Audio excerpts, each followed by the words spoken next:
So the opening weekend of the football season is now over in League One, and in today's video I'm going to go through each game and give you my thoughts on it. Some surprises, some obvious wins of course.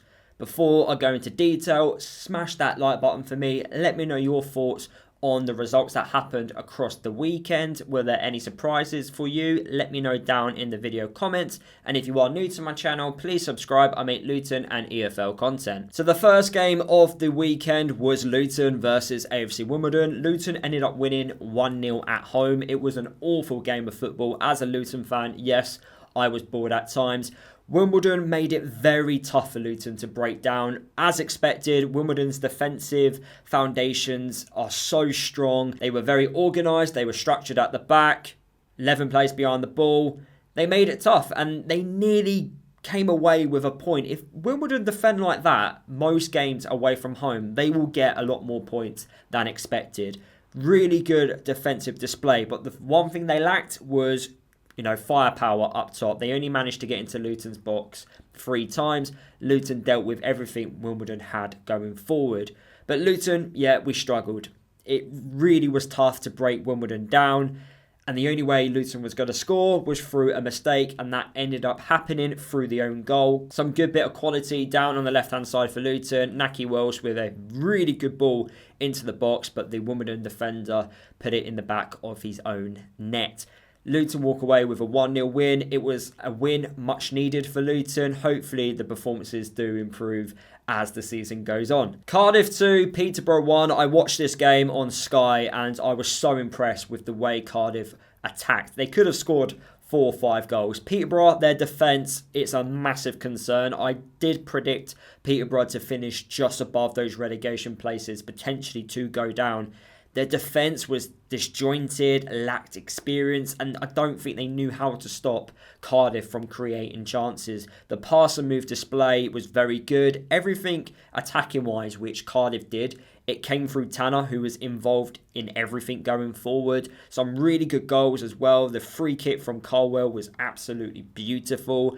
But Borough did take the lead first. They were pretty much counter-attacking Cardiff. Cardiff, the only way Peterborough was going to score was through a Cardiff mistake because they were playing out from the back and at times it was a bit sloppy and the Peterborough attackers, they caught onto it and that's how they got the goal. They caught onto a really poor back pass and managed to win a penalty. In my opinion, it was a penalty. You've got to find the right angle for it. But lucky for Cardiff City centre-back, Lawler, he could have got sent off. In the build-up towards the penalty, he did foul the Peterborough attacker. The referee decided to give the penalty, but the referee could have easily have just sent off Lawler and give Peterborough a free kick. And who knows how the game would have planned out from that. But Cardiff, in the end, they got the victory. It could have easily been 4-5. Blackpool 2, Stevenage 3. Good start by Blackpool in the opening 15 minutes. Honeyman took advantage after some poor defending. Felt the Stevenage keeper could have done better with the shots. But then a good response back by Stevenage. Taking advantage from a poor back pass. Reed goes round the keeper and slots it in. And then just before half-time, Stevenage get a penalty.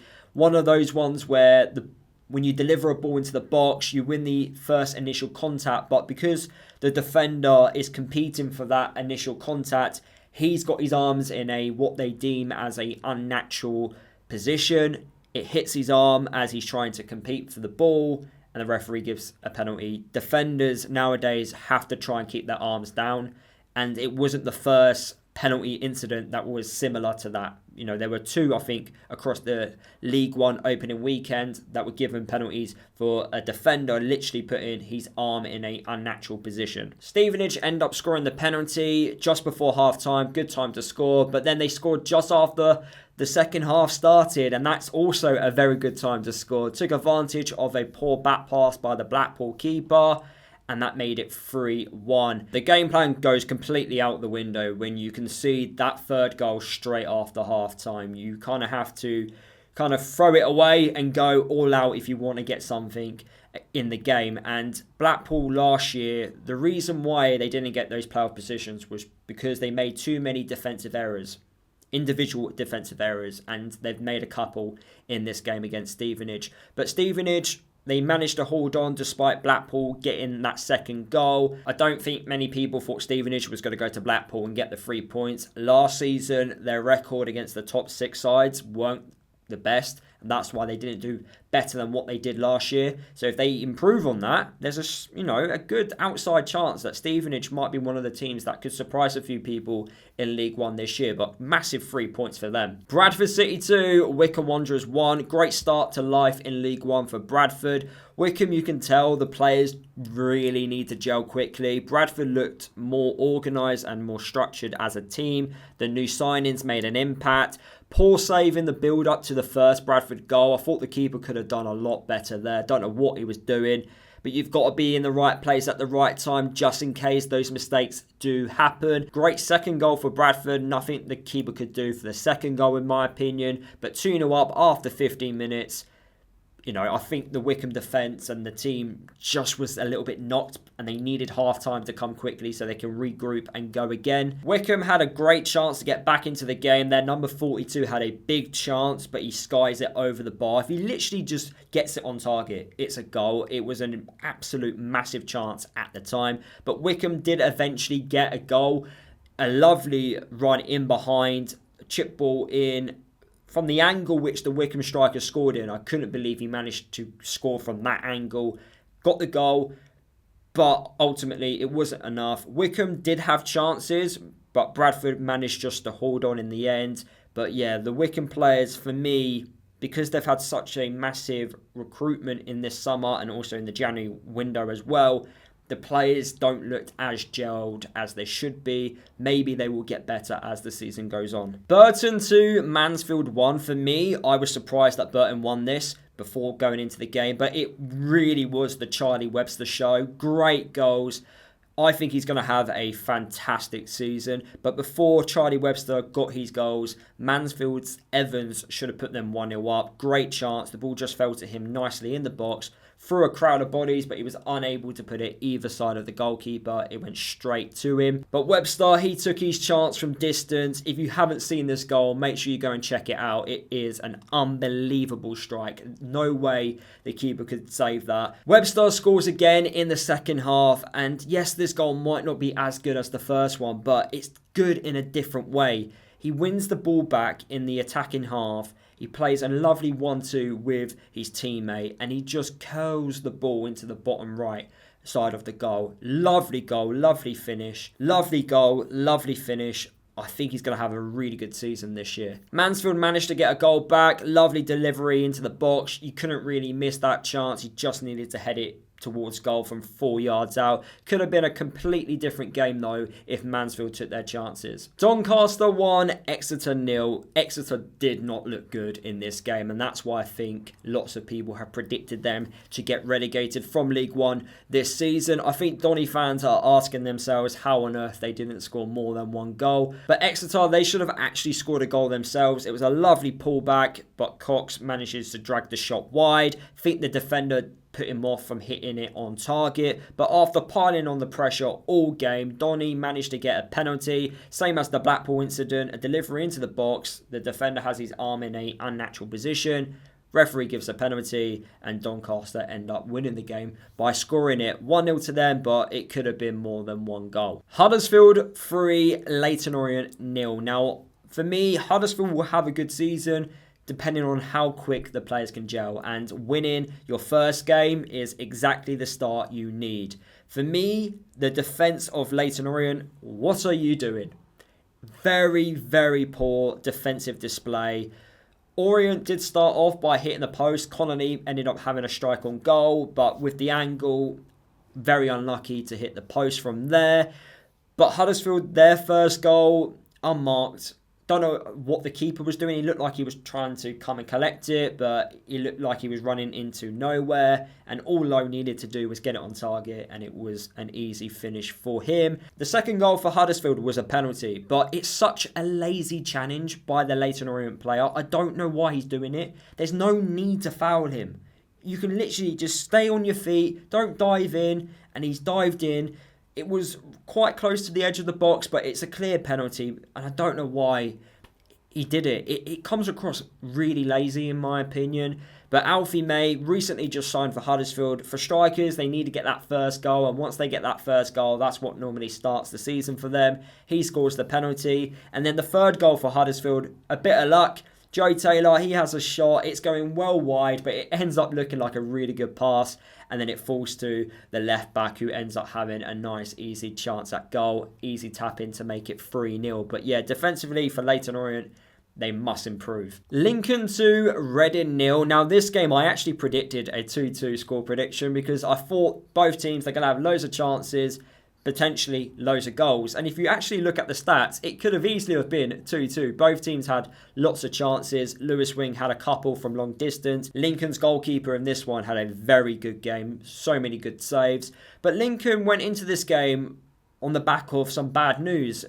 Jovan Makama, who is one of their youngsters, who's a really good prospect. He's on the verge of signing for Norwich, I believe, in the Championship. He actually didn't feature in the game because Lincoln announced that they've accepted a fee from an unnamed club. That club looks like it's Norwich. So going into this game, losing a really good prospect and a good player. But that didn't bother them, and when they were on top in the game, they took advantage. The first goal, long kick from the goalkeeper, and it's a lovely first touch by Street. He ends up crossing the ball in, but it just deflects off the Reading defender. It's unlucky, but it puts them 1-0 up. And then the second goal by Lincoln, chip ball in behind, Hackett with a fantastic finish, 1-on-1 with the keeper. Both teams had the chances, but Lincoln took advantage when they were on top in the game. Plymouth Argyle 1, Barnsley 3. Awful defending by Plymouth.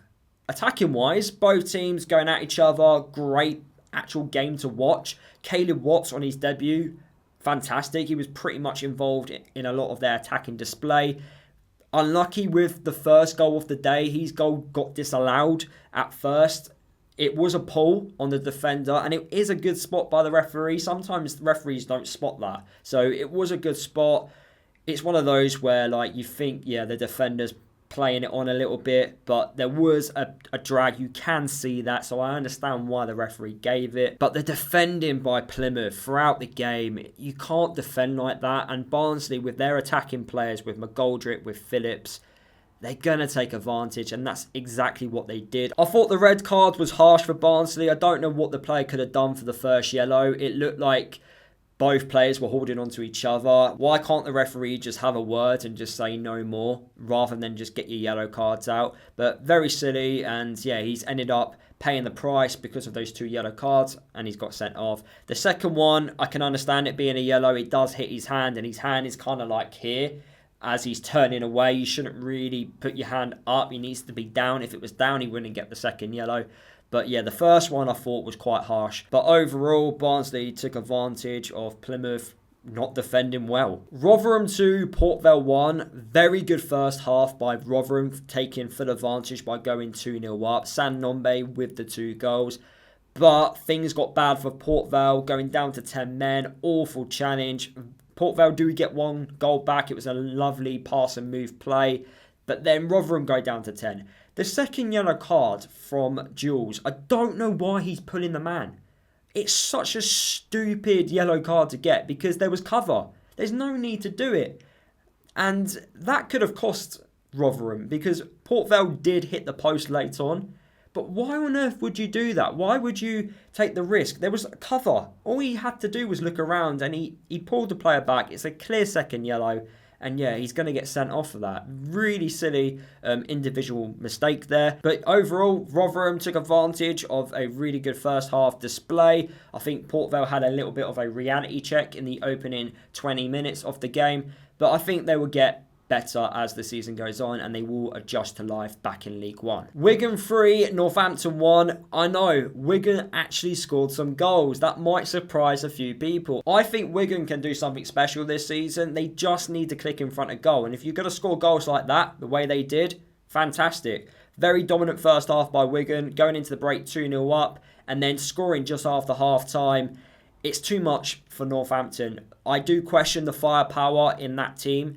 And when you go 3-0 down after, 46 minutes, it's a tough ask to get back into the game.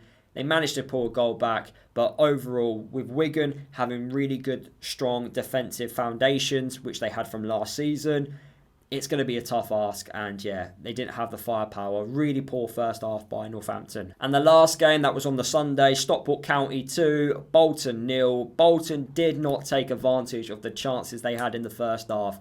How they didn't go 1-0 up, I do not know. Stockport, I found it difficult. They found it a challenge to get into the game and really show their quality, but they did eventually towards the end of the first half. They went 1-0 up at half time, but then in the second half, Bolton just wasn't able to replicate the success they were having in the first half. They needed a plan B. I think Stockport managed to figure out what Bolton were trying to do. Bolton needed a plan B in that second half. They needed a target man type of striker because they were putting these crosses into the box, but ultimately the players they had on the pitch, they weren't able to really cause Stockport any problems with those crosses. I believe Bolton had a few strikers out injured, so they weren't able to have a different type of game plan for that second half. But then Stockport pretty much ended the game by getting that second goal through that amazing set piece cross on the left hand side.